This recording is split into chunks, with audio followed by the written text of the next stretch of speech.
the Senate does adjourn. And Senator Paterson, you are first cab off the rank. Thank you, Mr President.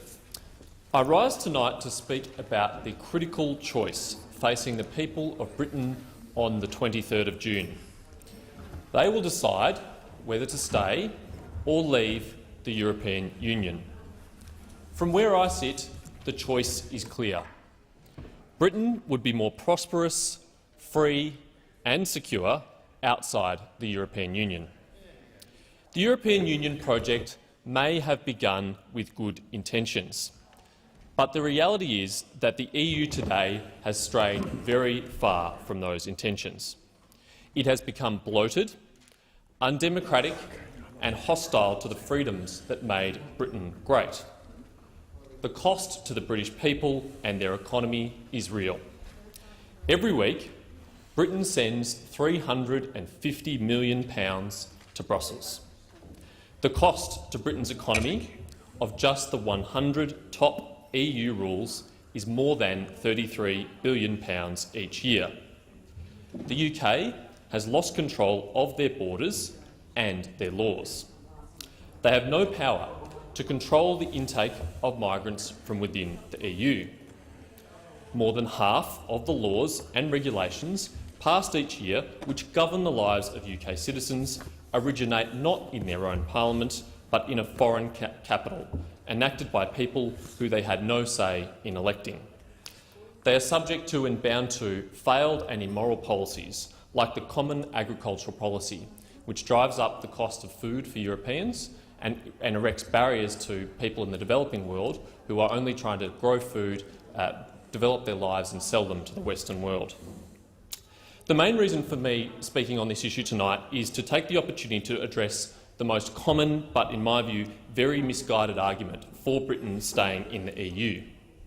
There are some who argue that the EU would be worse off without Britain's much-needed sensible and responsible voice in major policy debates. They argue that Australia and the world indirectly benefit from this by preventing the EU from making worse decisions.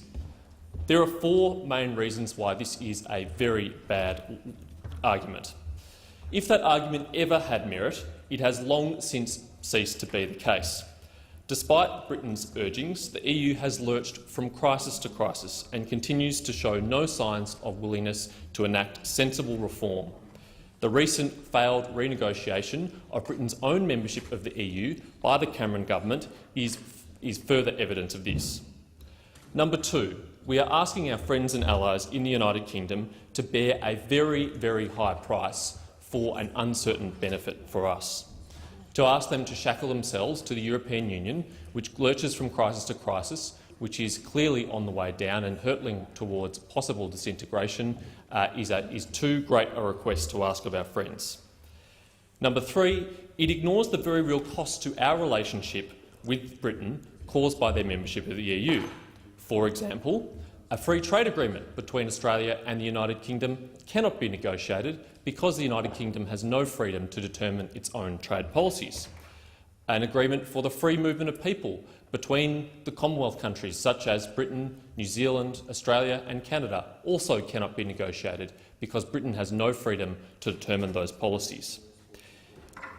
The best thing for Europe would be for the United Kingdom to leave the EU and to demonstrate how successful, prosperous, free and secure they could be outside the European Union. That would send the best signal to the EU of the kind of reforms that are necessary to enjoy prosperity and freedom in the 21st century.